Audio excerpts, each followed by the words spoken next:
Itu murid Anda yang jual senjata masuk ke Mabes buat nembak itu. 5, 4, 3, 2, 1 and close the door. Ini hari, aduh agak pusing saya. Tapi saya mau kasih tahu dulu nih ke penonton. Di sini ada Ustadz Sofyan. Ya. Beliau adalah polisi menjadi teroris. Iya. Anda 13 tahun polisi lalu jadi teroris. Iya. Oke, kita berhenti di situ dulu. Di sini ada Prof Irfan. Siap. Dari BNPT. BNPT. Oke, ini divisinya adalah Direktur Deradikalisasi. Oke. Tapi saya nggak tahu mau mulainya dari mana. Tapi pertanyaan saya, gimana caranya polisi bisa jadi teroris ya? Kan polisi bertentangan dengan teroris. Polisi menjadi teroris itu gimana ceritanya, Pak? Iya. Pertama, ideologi dan paham teroris ini memang sangat masif ya. Dia brainwashing. Bisa menyasar kepada siapa saja dan tidak memandang status sosial, umur maupun usia, ya kan? Siapapun bisa terpapar dan demikian dahsyatnya. Dan saya mencatat ada beberapa bahkan hasil temuan itu ada Pak Riyamizat Yakbudu itu pernah mengatakan bahwa ada 3% di TNI yang mulai terpapar paham-paham intoleran dan radikalis gitu. Lalu kemudian di kepolisian BIN menemukan misalnya data ada 2% gitu. Bahkan 1 dari 10 ASN kita itu juga sudah terpapar. Mahasiswa jauh lebih banyak lagi. Begitu. Artinya memang pemikiran ini begitu mengancam.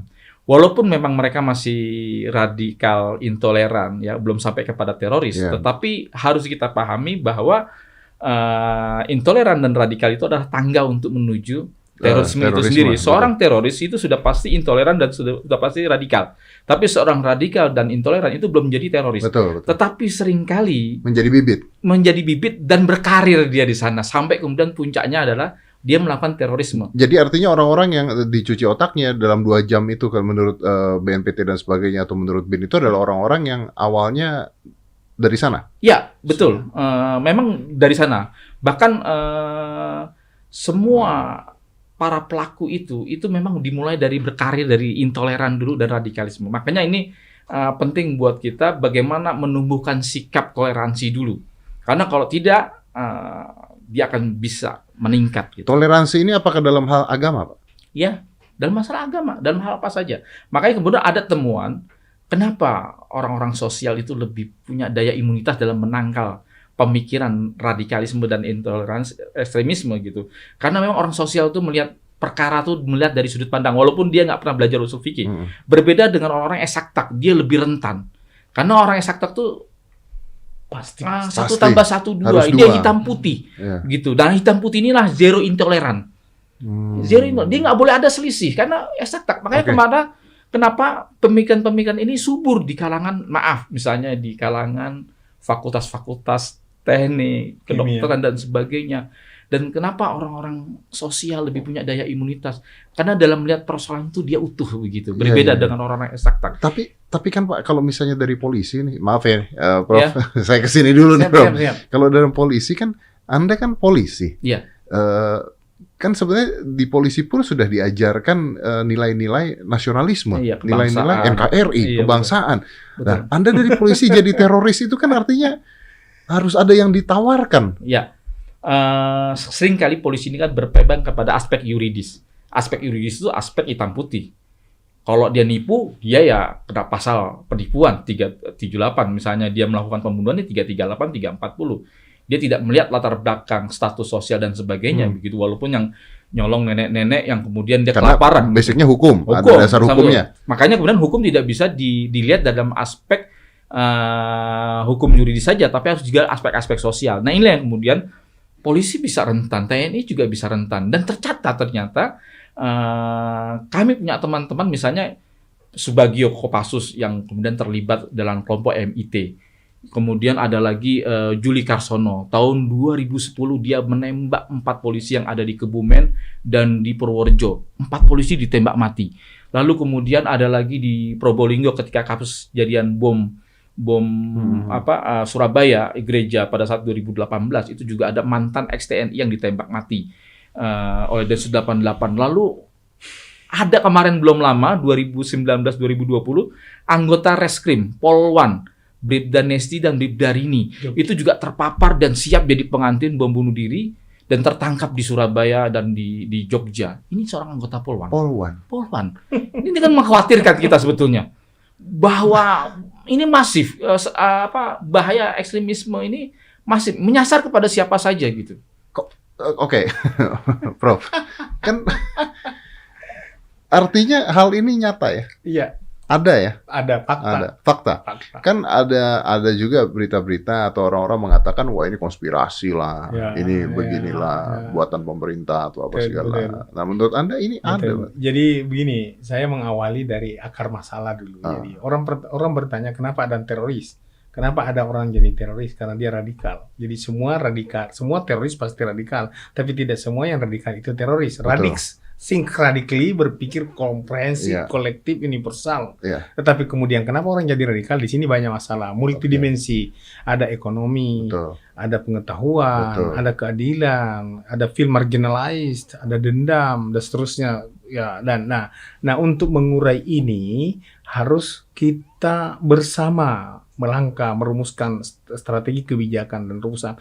Sayangnya berapapun akar masalah, semua itu dibungkus dengan bahasa tafsiran keagamaan, bukan bahasa agama, bahasa tafsiran keagamaan yang oleh kelompok radikal teroris global memanfaatkan media sosial untuk berselancar dan mencari generasi muda dan whatever, apapun profesinya, even dari polisi, tentara, ASN, itu pertanda bahwasanya ini ideologi tidak memilih merek, semua dia sasar. Yang lebih berbahaya kalau seorang seperti polisi karena sudah ada ilmu dalam merakit senjata dan menggunakan senjata, dan itu yang sangat dicari, tidak mudah lagi melatih. Nah, hanya sayangnya memang selalu dikemas dengan bahasa-bahasa keagamaan. Apapun yang dikemas dengan bahasa agama itu bisa tersulut. Tapi apakah dikatakan ada agamanya apa tidak? Ya, ada agamanya. Dia jual agama. Dia dengan mudah mengatakan begini tafsirannya. Selalu dipahami syariah itu hukum. Syariah itu nilai, bukan hukum. Dan Islam khususnya bukan diturunkan kepada orang Islam, diturunkan kepada semua manusia, bahkan seluruh makhluk. Betul. Nah, ini yang tidak komprehensif. Pemahaman yang tidak komprehensif kemudian memilih jalan pintas. Makanya anak muda disasar karena dia memiliki militansi, bekerjanya masanya panjang, darah muda, tidak mau mengalah, kemudian cepat menguasai teknologi. Tapi Profesor tadi mengatakan juga bahwa banyak ada juga orang yang menjabat juga akhirnya menjadi teroris. Karena ada begini, Bang, ada 4 lapisan. Ada sympathizer, dia hanya bersimpati. Kenapa dia bersimpati? Dia kecewa dengan kebijakan pemerintah. Ya, pemerintah. Dia tidak tercapai harapannya untuk menjadi pilkada umpamanya. Akhirnya dia bersimpati kepada bentuk-bentuk anarkis. Bentuk anarkisme yang seolah-olah ada pembenaran dari agama kan teroris. Kalau narkoba kan totally tidak benar. Ya, apalagi begal, apalagi mencuri dan sebagainya. Kemudian dia mendukung, supporter, dia mendukung. Jadi awalnya simpatisan dulu, mendukung. Ini sudah korban materi, ya. Menyumbang, menyiapkan kontrakan, ya, melatih dan lain sebagainya, tapi belum yakin kalau melakukan itu benar. Kemudian naik, dia menjadi militan. Militan inilah yang mau jadi pengantin. Inilah yang mau ke surga.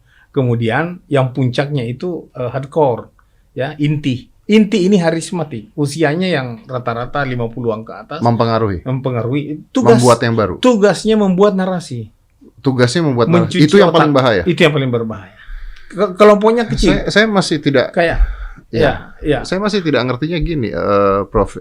Coba tolong terangkan saya gitu. Kemarin ada seorang wanita masuk ke Mabes Polri. Dia betul menembak polisi. Menembak polisi. Ini akhirnya orang-orang ada orang-orang mengatakan wah ini bohong. Karena senjatanya senjata airgun. Senjatanya maksudnya tidak membunuh, itu senjata airgun gitu. Saya juga pernah lihat senjata airgun pakai CO2 gitu. Makanya akhirnya timbullah orang-orang mengatakan, oh ini mungkin bohong gitu kan. Bagaimana caranya ada orang dikasih senjata airgun, suruh masuk ke Mabes Polri buat nembak polisi, kan dia tahu polisinya nggak akan mati ditembak airgun. Itu gimana caranya? Jadi gini Bang, berpikirnya itu bukan mau menembak polisi secara tunggal, akan tetapi bagaimana ada konsep dia. Ustadz memahami, ada namanya istimata. Istimata itu meminta agar dia dimatikan. Dia cari gara-gara. dia seranglah aparat. Berarti bunuh diri dong? Ya, buktinya. Maksudnya bunuh diri tanpa mengambil nyawa orang lain? Iya. Dia bagaimana dia ditembak intinya? Supaya ditembak? Iya, supaya ditembak. Karena memang dia mau mati. Mati, lompat aja dari gedung. Tetapi itu kan dijadikan polisi near enemy. Ada far enemy, ada near enemy. Semua yang menghalangi ideologinya itu near enemy. Even orang tuanya dikafirkan. Orang tuanya ditolak. Apa yang dia dapat dari mati ditembak itu? Apa yang dia dapat kalau memang ini? Ya mimpi-mimpi itu tadi, ilusi-ilusi mau ketemu bidadari, masuk surga, mati syahid. Karena hidup di dunia ini, Indonesia ini negara kafir, togut gitu ya. Akhirnya dia merasa berhak untuk menegakkan syariah perspektif dia. Berarti dia tahu itu senjata mainan? Oh. Ini saya perlu luruskan, ya. Bang Deddy. Jadi senjata itu jenis M84 Beretta. Kebetulan saya mengenal sekali dan bahkan ini murid saya yang menjual senjata itu. Dan kita punya transaksinya. Itu murid gitu. Anda yang jual senjata masuk ke Mabes buat nembak itu? Makanya saya mau cerita. Udah begini. Lama dijual. Jadi gini, itu senjata dibeli oleh Zakia Aini tanggal 17 Februari 2021. Jadi ada waktu 1,5 bulan dia mempersiapkan untuk amaliyat itu. Latihan ya. Yang kedua, senjata itu M84 kaliber 4,5 dan itu sudah di-upgrade sampai 900 fps. 600 sampai 900 fps itu jarak 1-2 meter kena kepala mati. Tembus. Dan ada beberapa kasus, silakan di searching di Google, memang mati kalau kena 1-2 meter. Tapi jarak 3 meter atau 5 meter nggak mati. Dan dia juga yakin, percaya dia tidak akan bisa menandingi polisi yang bersenjata api. Itulah yang Prof katakan, ada istilahnya istismata atau istishhadiyah, dan memang mereka mencari operasi syahid.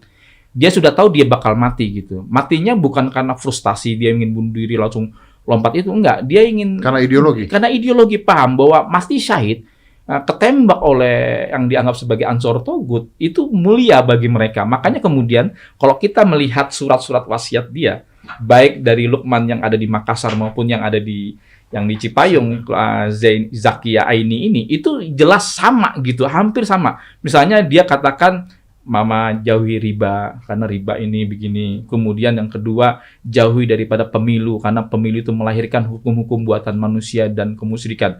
Ini paham doktrinisasi daripada Salafi jihadi yang begitu kuat dan mengental. Dan kemudian pesan-pesan itu tersirat bahwa mereka memang terafiliasi pada kelompok-kelompok semacam Jamaah Ansor Daulah yang selama ini terafiliasi dengan kelompok ISIS. Disitulah benang merahnya begitu. Oke, nah Ustadz sendiri mengatakan bahwa Ustadz sempat menjadi teroris. Nah, sampai di titik teroris apa nih?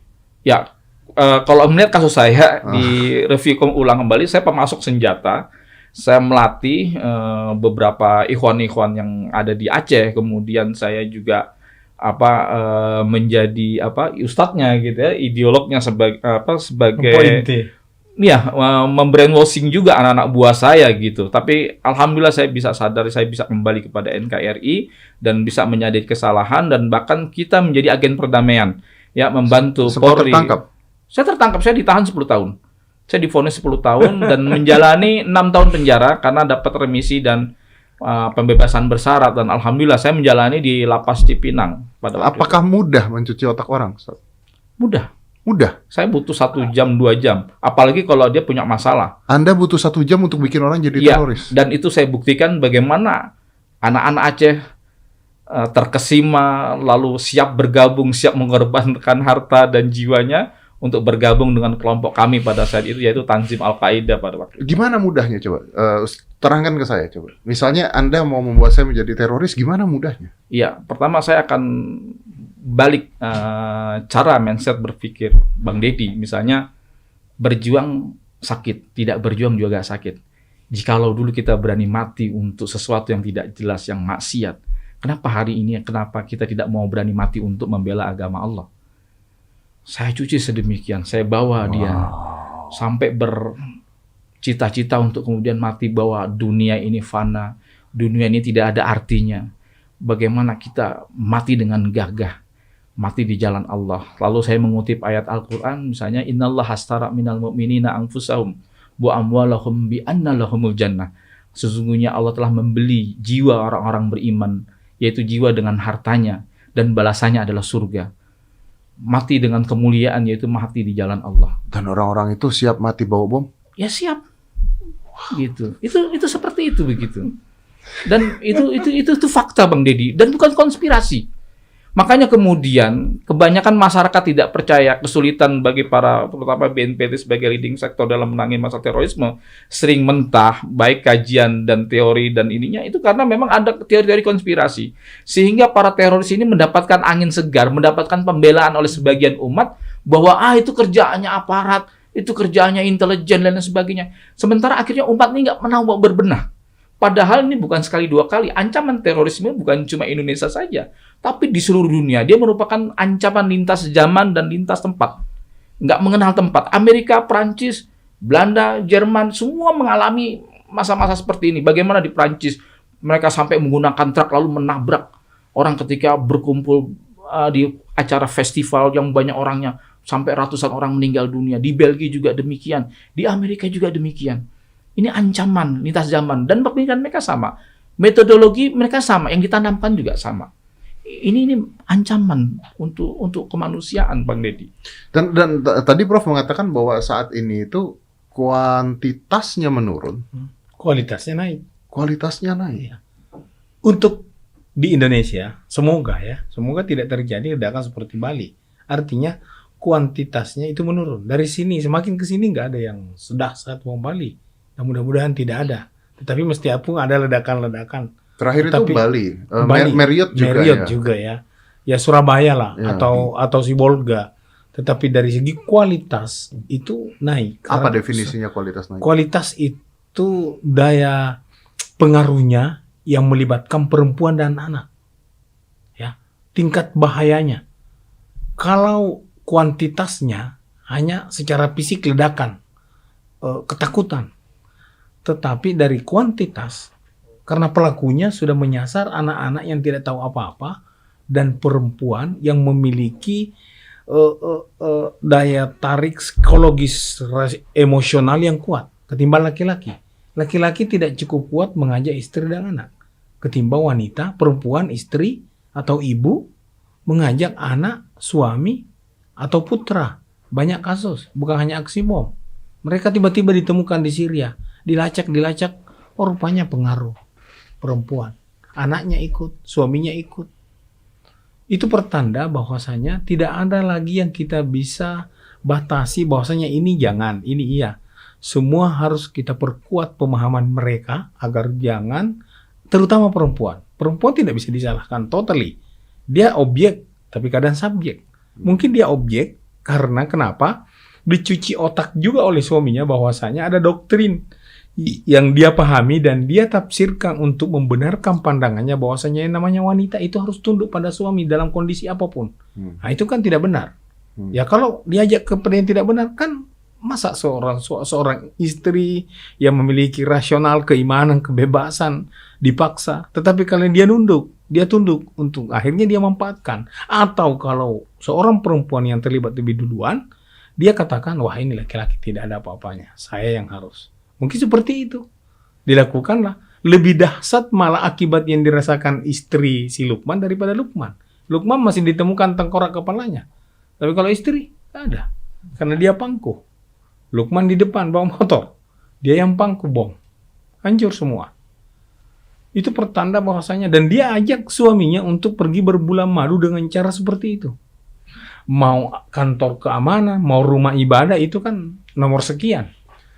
Oke, yang penting dia menciptakan ketakutan. Yang penting ketakutan. Ketakutan. Oke, saya nggak tahu nih. Saya nanya begini nih, aman apa enggak? Pengertian saya begini. Kenapa enggak? Misalnya nih ada aksi bom gitu ya. Kenapa enggak bom ini dikirimkan aja paket? Itu sudah pernah. Anda pernah ya? Pernah. Misalnya grup dekat dari sini, yaitu di Bogor, di Parung. Itu kelompok Hendy, kelompok Pepi. Pepi. Dia mengirimkan pertama ke Utan Kayu, paket dari Bogor. Pepi Fernando. Dia kirimkan buku, namanya dikenal dengan bom buku. Nah, dikirimkanlah ke 3 tempat.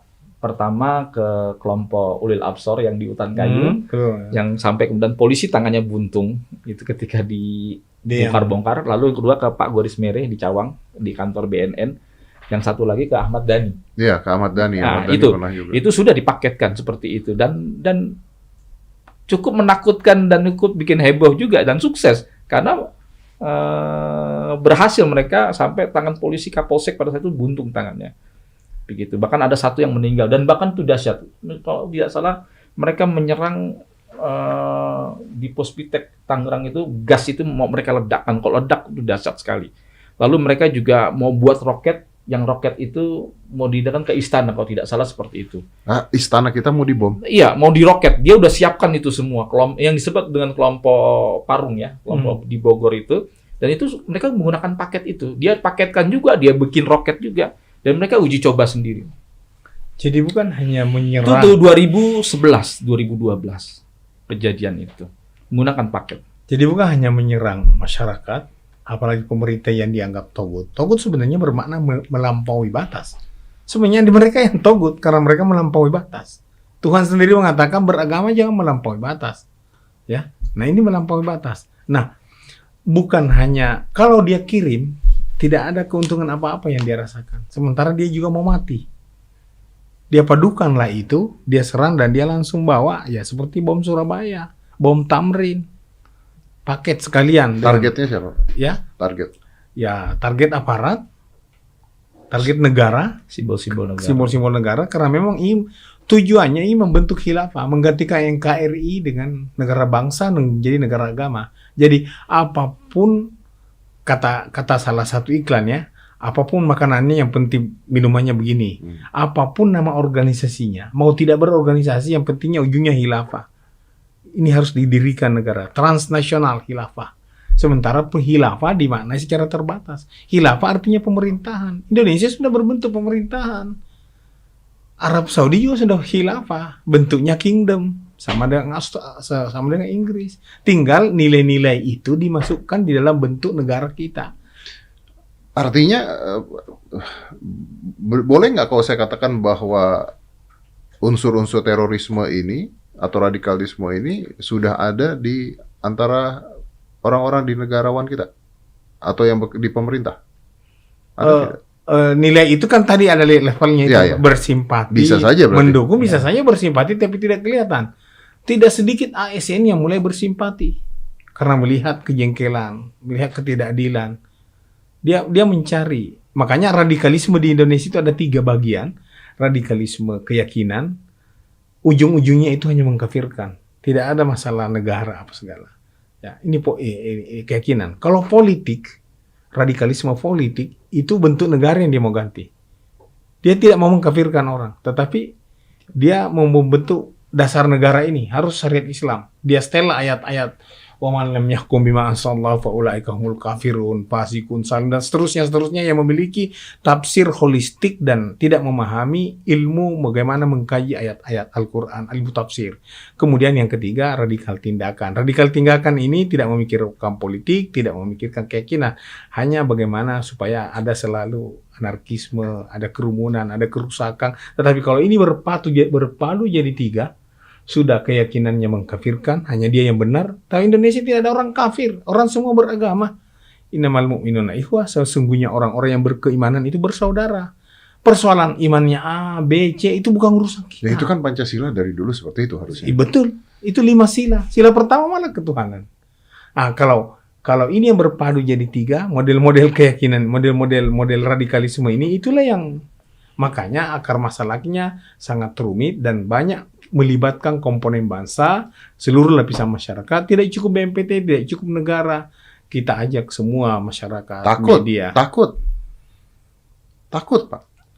Ya memang itu tujuannya, menciptakan ketakutan, getaran, irhab. Al-Anfal 60 mengatakan bikin getaran. Tapi bukan, Tuhan mengatakan getaran bukan berarti getaran yang negatif. Getarkan keimanan seseorang, perlihatkan yang terbaik. Dia tergetar hatinya melihat Anda bersimpati. Dan kalau terjadi ketakutan di mana-mana, itu yang diinginkan agar orang keluar takut, bekerja takut. Agar dengan bebas menyalahkan bahwasanya beginilah kalau Pancasila, masyarakat jadi takut. Harus diganti Pancasila. Ujungnya begitu. Mau ada jaringan, mau tidak, mau lone wolf, mau JAD, mau... Saya kan kemarin sempat ngeposting. Siap. Banyaklah yang baca. Saya bilang harusnya para selebriti atau yang punya suara dan sebagainya harusnya menyuarakan memerangi aksi terorisme gitu. Tapi ya banyak kan memilih untuk diam karena takut dan tidak ada untungnya. Padahal mereka beresiko itu, juga. Ya. Nah, itu teroris sedikit. Berapa persentasenya? Kita berapa? 200 sekian juta. Dia tidak mewakili umat Islam. Betul. Gitu. Paling sekian 0,0%. Tetapi aksinya itu cukup heboh gitu. Dia small group big plan. Tapi kita semua civil society silent majority. Tidak ada yang speak up. Mari kita. nggak ada yang ngomong. Ini dalam rumusan syariah, hukum Islam, yang dikatakan kebenaran yang tidak terorganisir dapat dikalahkan oleh kebatilan yang terorganisir. Karena itu kebatilan, karena membunuh. Bukan membunuh orang lain, bunuh diri sendiri. Tidak ada ajaran agama, yang tidak punya agama aja mau damai. Apalagi kita yang beragama. Oke, tapi kenapa sekarang ini menjadi kayak begini? Maksudnya begini, kalau dulu nih seingat saya pada saat saya SMP, SMA gitu ya, itu tuh ada buku-buku mati ketawa cara Katolik, mati ketawa cara Muslim, ada cerita-cerita haji gendong pastor, jatuhin ke sungai, terus ketawa-ketawa. Itu kayaknya dulu beda agama ketawa-ketiwi kita gitu. Kelakar. Jadi kelakar gitu. Tapi kenapa itu menghilang? Iya, karena generasi sekarang kurang memahami lagi konsep dasar beragama. Merasa diri paling benar, orang lain salah. Akhirnya menyebut aja nama agama lain sudah lain mukanya, sudah intoleran. Apalagi kalau melihat. Sementara di negara lain kita saksikan orang Korea mengatakan, saya mendengar Indonesia itu gemetar. Melihat orang Indonesia, mendengar kata Indonesia gemetar, melihat orang Indonesia saya takjub. Karena di negara kami ini bunuh diri prosentasenya sangat tinggi. Sementara di Indonesia itu potensi penduduk bertambah terus. Dan Indonesia kok satu, 17.520 pulau kok kaca satu. Kita ini satu pulau kok jadi dua negara. Ya. Itu benar nggak sih Pak? Maksudnya pendanaan terorisme itu dari BNPT melihat bahwa ada juga kotak-kotak amal yang jatuhnya. Nah, itu modus baru. Segala macam cara dilakukan. Ada sumbangan pribadi, ada penjualan aset masing-masing ya untuk berangkat. Karena itu dia nilai sebagai sebuah sumbangan untuk menuju jalan Allah, jalan Tuhan, jalan yang terbaik. Nah, karena tidak bisa dia lakukan segalanya karena kita sudah semakin kuat, ada LPSK ya. Ada apa namanya lembaga negara yang menangani hal-hal seperti itu, ya PPATK. Akhirnya dikuasai semua jaringan ya konvensional. Dia lihat orang-orang beragama di Indonesia ini semangatnya rata-rata tinggi tapi pemahamannya yang dangkal. Semangat melangit tetapi pemahaman belum komprehensif. Hanya dia yang belum benar. Akhirnya dia juallah label-label agama itu, ini sumbangan, lillahi ta'ala, masuk surga, sedekah jariah. Berarti bisa saja orang yang menyumbang nggak tahu. Pastilah. Dia tidak tahu dan dia mau singkat. Belanja 500.000 pokoknya. Ada kembalian 500 perak. Ngapain ditunggu? Saya udah mau pulang. Ini Pak sumbangan kotak amal, apalagi ada bahasa-bahasa di situ yang bahasa-bahasa yang surgawi akhirnya ya. Tetapi kali 13.000 kotak amal dikumpulkan untuk membunuh orang. Ini yang perlu kita lakukan, counter narasi. Narasi-narasi alternatif, narasi-narasi yang membangun, narasi-narasi yang membumi sebagai kearifan lokal kita. Narasi rahmatan lil alamin. Bahwasanya kita beragama itu satu. Menarik ya. Tapi kalau Pak Sofyan sendiri melihat aksi terorisme sekarang yang terjadi, kan Anda udah 10 tahun lalu gitu ya. Kalau sekarang yang terjadi, apakah kita mengkhawatirkan sekarang, Pak? Ya, sangat mengkhawatirkan karena memang menyasar kepada semua kelompok sosial di masyarakat gitu ya, dan mereka tidak pandang bulu. Apalagi sekarang fenomenanya adalah melibatkan perempuan dan anak-anak sebagai media untuk melakukan aksi. Kita bisa tahu pada waktu itu 2017 saya diundang sama Mas Ardi Derat ke PSMP Handayani. Jadi itu ada deportan dari Turki ke Indonesia, namanya Ulfa dan Ruli. Nah, kemudian setelah 1 bulan kita anggap baik, kemudian dipulangkanlah dia ke Makassar. Tapi kemudian tanggal 2019 terjadi ledakan bom di gereja Jolo Filipin yang menewaskan 23 jamaah gereja. pada waktu itu pemerintah Filipina mengatakan ini orang Indonesia, dan itu waktu itu ditolak oleh Pak Kapolri dan Pak Wiranto, Menko Polhukam, bahwa itu nggak ada warga Indonesia. Tapi ternyata bulan Juni baru dirilis bahwa ini adalah Ruli dan Ulfa, gitu. Jadi menggunakan media suami istri perempuan ini sudah dilakukan sejak 2019, kemudian 2018 juga. Jadi yang menarik adalah ini menginspirasi rata-rata setiap ada kejadian. Misalnya begini, saya tadi mau cerita tentang Zaki Aini. Zaki Aini itu membeli tanggal 17. Dia udah mempersiapkan 1,5 bulan sebelum melakukan aksi.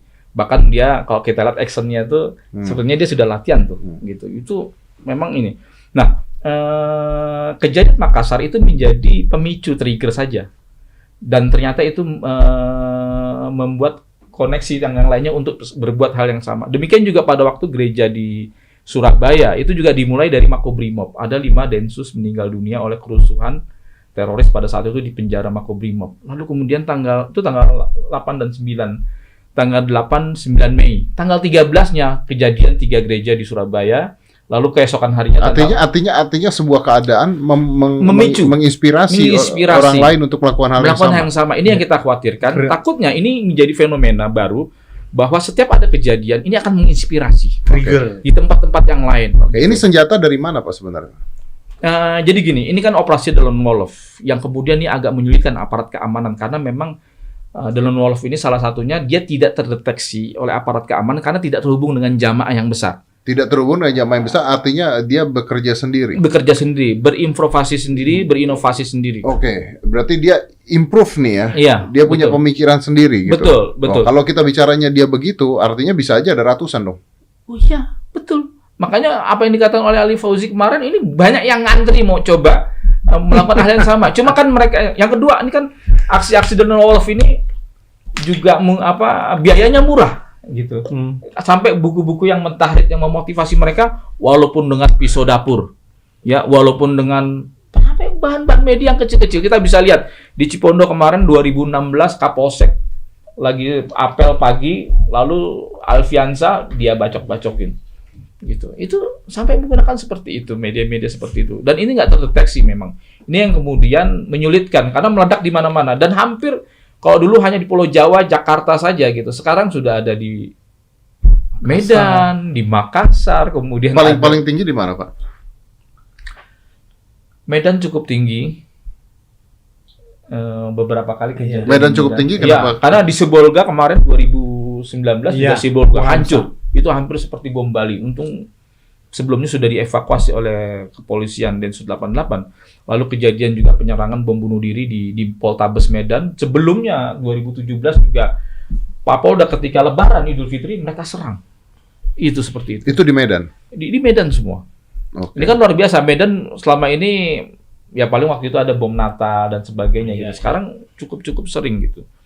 Dan rata-rata memang aksi-aksi kejadian ini di mana ada hubungan antara ingin mengganggu ukhuwah persaudaraan antara Muslim dan Nasrani. Kan kita lihat Medan juga kantong Muslim dan Kristen cukup banyak di sana. Kemudian di Sulawesi juga demikian. Mungkin harapan mereka adalah terjadi konflik komunal sebagaimana di Poso dan di Ambon gitu. Itu yang sangat kita khawatirkan. Saya rasa kok agak sulit ya untuk membuat konflik komunal karena ketika minoritasnya ditekan misalnya seperti itu kayaknya yang Kristen juga akan diam.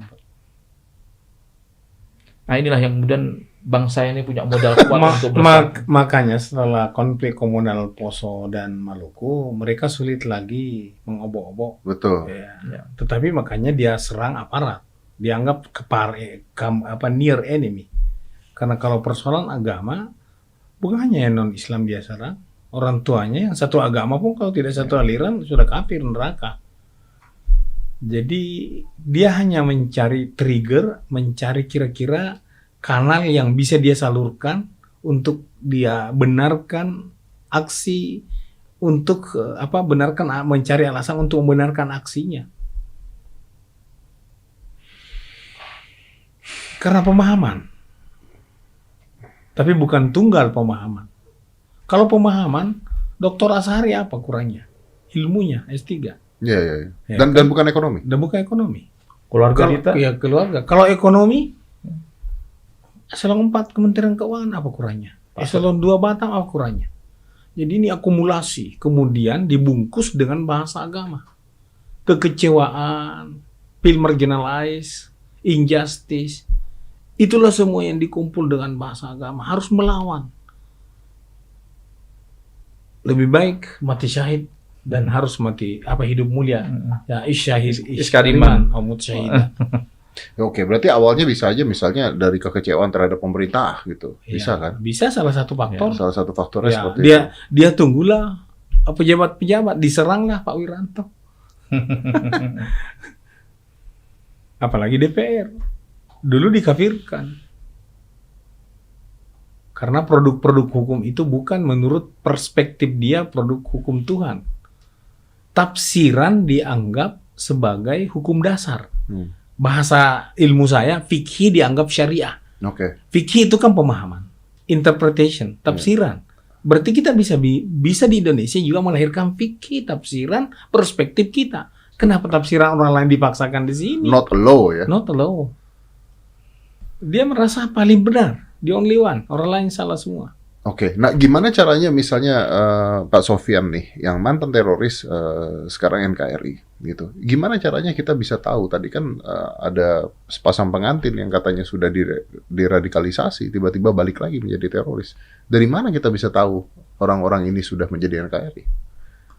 Jadi tidak bisa langsung. Di Undang-Undang PP 99 2012, seorang narapidana teroris yang bisa mendapatkan pembebasan bersyarat harus menandatangani pernyataan kesetiaan ke NKRI. Tapi itu tidak cukup. Tapi kan tanda tangan kalau tanda tangan Tidak, saja. iya, Ya, makanya tidak cukup. Harus totally, harus berkesinambungan, berkelanjutan. Tidak ada yang bisa jamin. Hati orang siapa tahu. Ya, dalam waktu 1 menit ke depan kita tidak tahu apa yang dilakukan orang. Tapi hukum kita kan minimal 2 bukti. Ya, bom yang dirakit di salah satu universitas negeri di Riau itu kan cukup mencengangkan karena mahasiswa yang lakukan. Aparat sudah mengetahui, tetapi kan tidak ada bukti. Setelah dibuktikan baru dilakukan penangkapan.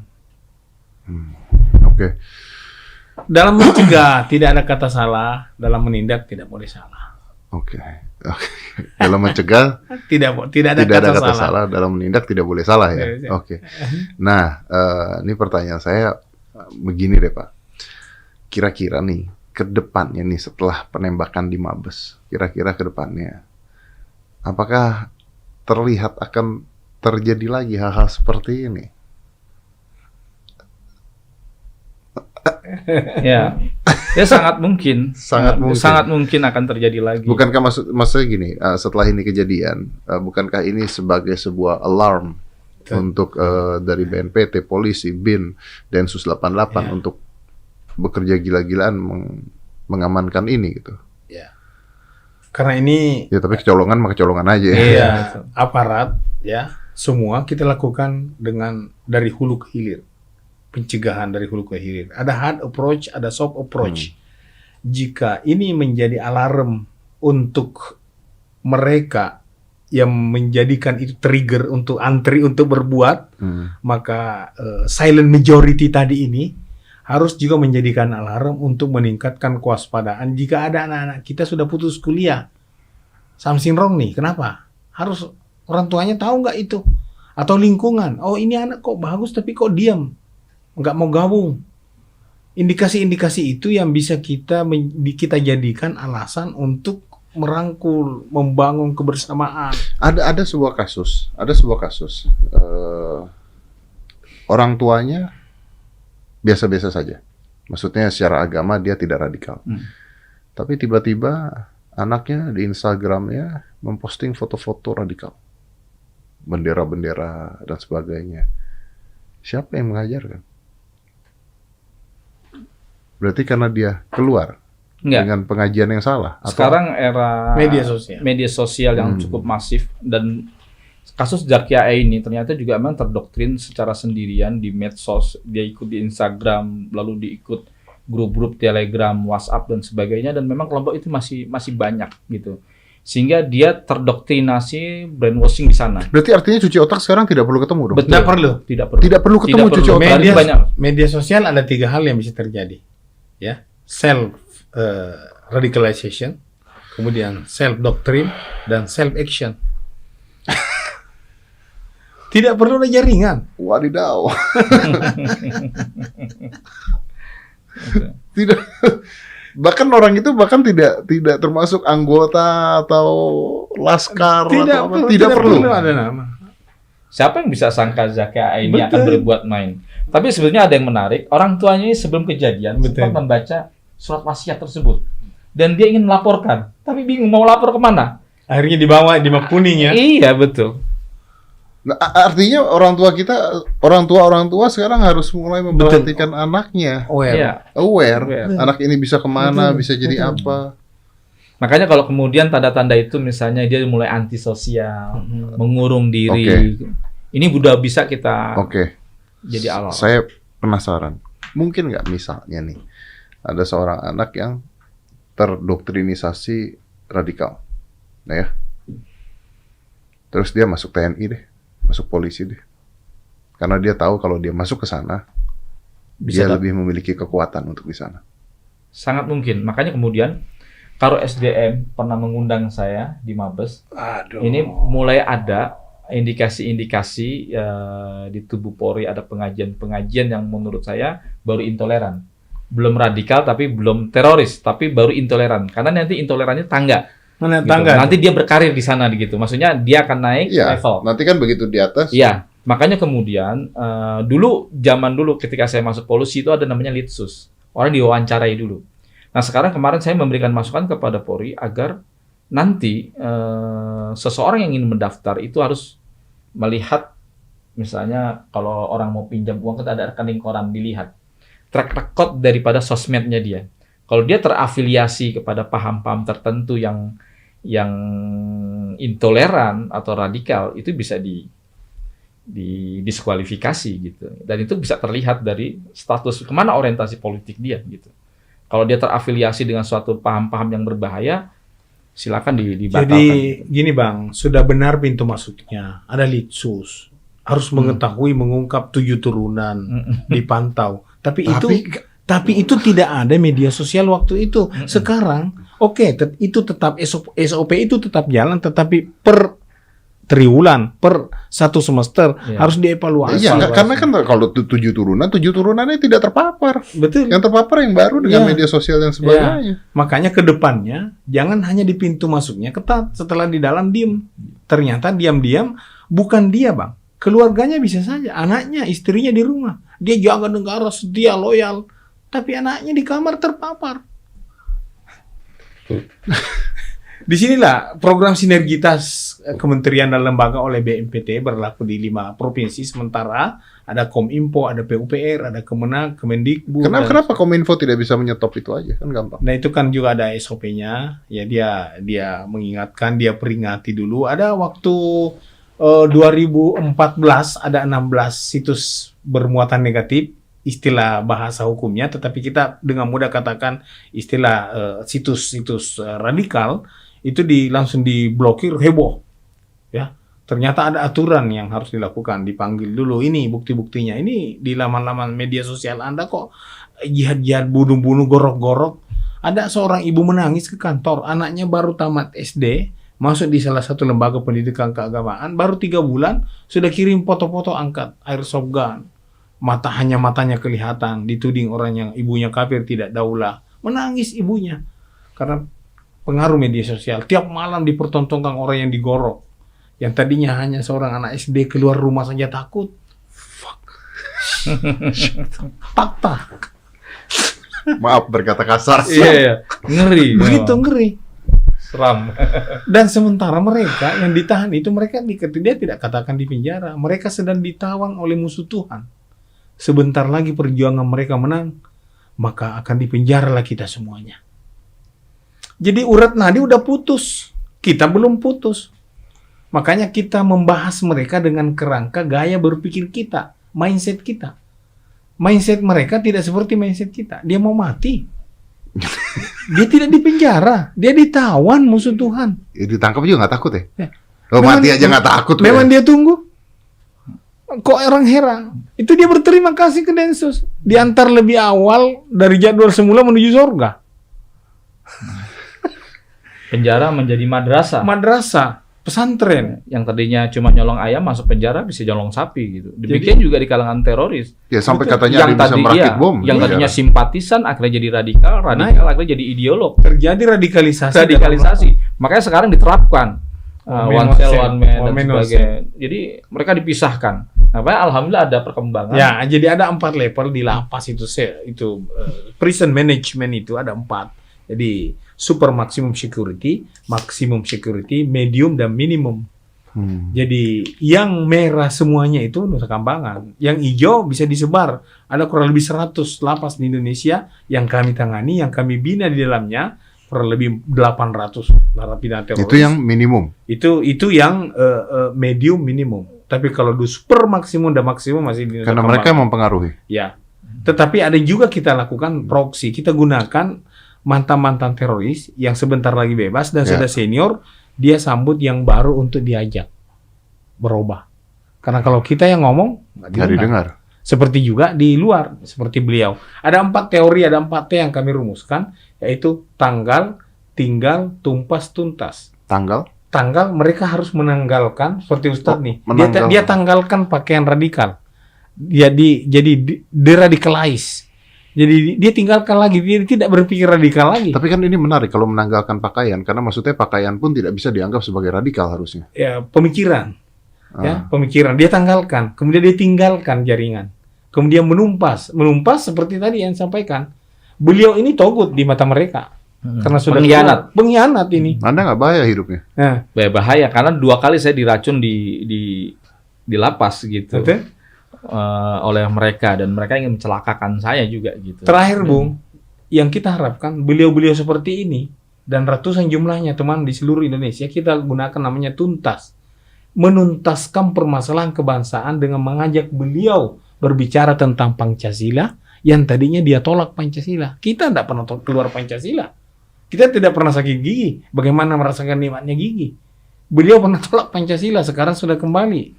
Sudah ke jalan yang lurus. Orang lebih mendadak. Diam aja dia, orang udah percaya. Oh ini bukan konspirasi, nyata, betul. Kalau kita ngomong ya, kita pegawai. Saya pegawai. Saya bekerja atas nama negara. Tetapi beliau. Mereka akan bilang, Anda tahu apa? Iya tahu apa. Ya, betul. Ya, kata Pak Saud Usman, Kepala BNPT yang kedua ya, kita berbusa-busa mulu. Dia diam aja sudah. Seperti Bung tadi kok polisi jadi teroris kan itu tidak ada di nalar unbelievable gitu kan polisi gitu logika kita kan target gitu kan. Itu lebih berbahayanya kalau aparat jadi terpapar kan dia punya senjata, dia punya ilmu, dia punya strategi. Dan itu target sebenarnya. Target. Karena lebih berbahaya. Iya. Wadidaw. Tapi kita berharap semua masyarakat harus terlibat. Ini bukan tantangan kulturalnya itu mindset masyarakat yang masih menganggap tanggung jawab polisi, tanggung jawab negara. Ini tanggung jawab bersama. Saya bicara dengan Habib Jafar. Habib Jafar mengatakan ini kan dari hulu ke hilir. Hulunya tuh sebenarnya masyarakat, bukan aparat. Hulunya ini masyarakat membicarakan apa di media sosial. Semudah apa katanya? Saya nanyakan, ini Habib yang ngomongnya, semudah apa? Semudah misalnya Anda dengan orang beda agama foto rangkulan. Semudah itu katanya. Untuk nunjukin bahwa ini loh Pancasila tuh seperti itu. Itu hulunya katanya. Tapi ya makanya pasal pencegahan itu ada 3. Kesiapsiagaan nasional, di sini ada pemberdayaan masyarakat. Benar, kalau masyarakat yang hulu, kita berdayakan masyarakat. Aparat tidak menyebar, masyarakat yang menyebar. Lingkungannya set, Ayan tahu kalau dia diam. Lingkungannya set, tahu kalau dia berhenti kuliah. Mana aparat tahu? Dan itu tidak ada terlalu masuk kalau aparat mengatakan kok Anda berhenti kuliah, itu kan hak Anda. Tetapi kan kesehariannya, RT-nya, RW-nya tahu. Wah, masa pindah negara, Pak?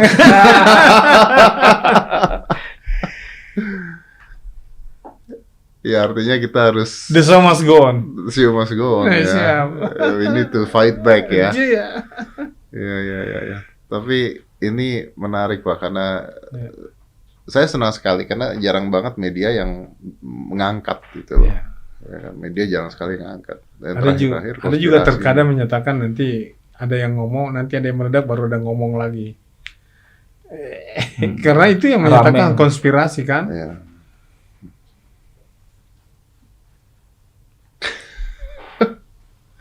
Artinya gini, mungkin saya bisa dikompresnya gini bahwa media ini berperan penting sekali. Banget. Betul. Media sosial apalagi sangat berperan penting dan saya tuh sempat ngobrol dengan ya itu Habib Ja'far. Saya bilang kalau pandangan saya bilang ini bukan masalah konspirasi nggak konspirasi. Saya bilang gini, Anda anggap konspirasi ya. Tapi orang dicuci otak ini kenyataan ada. Orang bawa pistol ke Mabes ini ada loh, saya bilang. Ada, fakta. Nah orang-orang begini, anggaplah konspirasi. Orang-orang begini pasti punya bibit dulu. Kalaupun konspirasi maksud saya, ada bibitnya dulu. Nah ini bibit ini dari hal yang radikal pasti kan. Memang kita tidak bisa pungkiri konspirasi itu memang ada. Tapi sebetulnya kalau kita lihat evaluasi di tubuh umat Islam itu sendiri, memang orang berpikir ekstrim itu memang ada. Lalu mereka dipakai, dikotapsi, ditunggangi oleh kekuatan-kekuatan lain untuk diadu dengan bagaimana kita lihat Timur Tengah hancurnya sedemikian rupa. It's something bigger kan. Betul. Memang makanya kemudian ketika Hillary Clinton dengan Donald Trump ketika dalam pemilihan presiden pertama itu, Donald Trump selalu menuduh bahwa Hillary lah yang menciptakan kelompok-kelompok ISIS ini gitu. Karena memang ada camp buka yang kemudian menjadi inkubator bagi munculnya tokoh-tokoh ISIS di Irak, di Basrah itu. Nah, kemudian kebanyakan tokoh-tokoh itulah yang kemudian menjadi pemimpin kelompok ISIS dan kelompok-kelompok teroris yang ada di Timur Tengah gitu. Itu dari camp buka semua. Sehingga ada hipotesa yang mengatakan apa-apa jangan-jangan ini buatan daripada kekuatan besar yang memiliki modal. Sangat mungkin gitu. Karena apa? Karena memang ada di tubuh umat Islam yang kemudian siap dijadikan sebagai proksi. Ekstrim itulah yang menjadi celah. Tapi apapun itu, konspirasinya tidak akan bisa terjadi kalau bibit ini tidak ada. Betul. Maka saya katakan jangan ekstrim. Kalau kalian nggak ingin dikotapsi oleh kekuatan besar, Anda jangan ekstrim. Beragamalah seperti kebanyakan kaum muslimin memberikan rahmat lil alamin. Sehingga Anda nggak bisa dipakai. Tapi kalau yang seperti ini, ya bisa dipakai. Bisa dikonspirasikan. Direkayasa. Nah, inilah kemudian kita harus dewasa. Kalau akhirnya dalam penanganan kasus-kasus terorisme selalu dikaitkan dengan konspirasi, ini umat nggak berbenah nanti. Gitu. Makanya kita selalu katakan ini memang penyakit ini sudah ada sejak zaman klasik Islam. Maka ada kelompok Khawarij zaman dulu itu. Mereka akhirnya dipakai juga digunakan. Akhirnya khalifah kayak semacam Ali bin Abi Thalib terbunuh. Kemudian Utsman bin Affan juga terbunuh. Bahkan kemudian Turki Utsmani juga pada waktu abad ke-18 mulai itu juga kemudian diruntuhkan oleh pemberontakan kelompok-kelompok dakwah Najd dan sebagainya gitu. Dan mereka akhirnya dipakai-pakai juga oleh suatu kekuatan begitu. Inilah. Itu yang tadi saya katakan. Saya kira kebenaran yang tidak terorganisir bisa dikalahkan oleh kebatilan yang terorganisir. Kalau ada image yang dikatakan ini konspirasi, ini rekayasa. Karena semua sepakat mengatakan itu konspirasi, akhirnya betul-betul terjadi konspirasi. Iya, tapi rekayasa kan tidak bisa terjadi kalau orang-orang tidak ada gitu. Bibit itulah. Behind the scene mereka nggak tahu. Yang kelihatan aja, oh Islam pakaiannya begini. Tidak ada ciri khas secara fisik. Maka benahi dulu, benahi mindset cara berpikir umat ini kalau sudah beres, insya Allah mereka akan nggak bisa dipakai. Jadi deradikalisasi ada 3 kata kunci yang kita sederhanakan. Karena dulu dikatakan ini titipan barat, di belakang BNPT itu Amerika dan seterusnya. Kita tidak tahu siapa yang membangun opini itu, tapi kita harus melakukan narasi alternatif dengan menyederhanakan bahasa deradikalisasi dengan 3 kata kunci.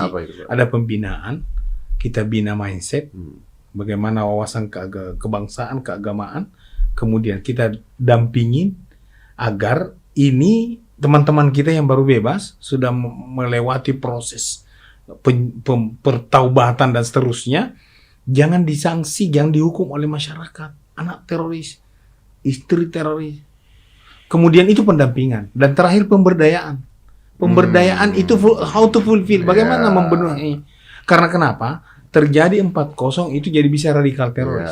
kosong ini, kosong perut dan kosong kantong. Iya, masuk akal. Betul. Masuk akal. Malah sebenarnya bisa kita gunakan ya. Iya. Kita gunakan untuk bangsa Yang baik, sebenarnya. yang baik. Jadi yang baik dan Jadi yang positif. menuntaskan. Jadi menuntaskan dan membantu Pancasila sebenarnya. Siap. Aduh, baik Menarik. Pak. Aduh ini mind blowing, Mind blowing. Betul. Gitu kan. Ini nggak bisa ngomong banyak gini kita.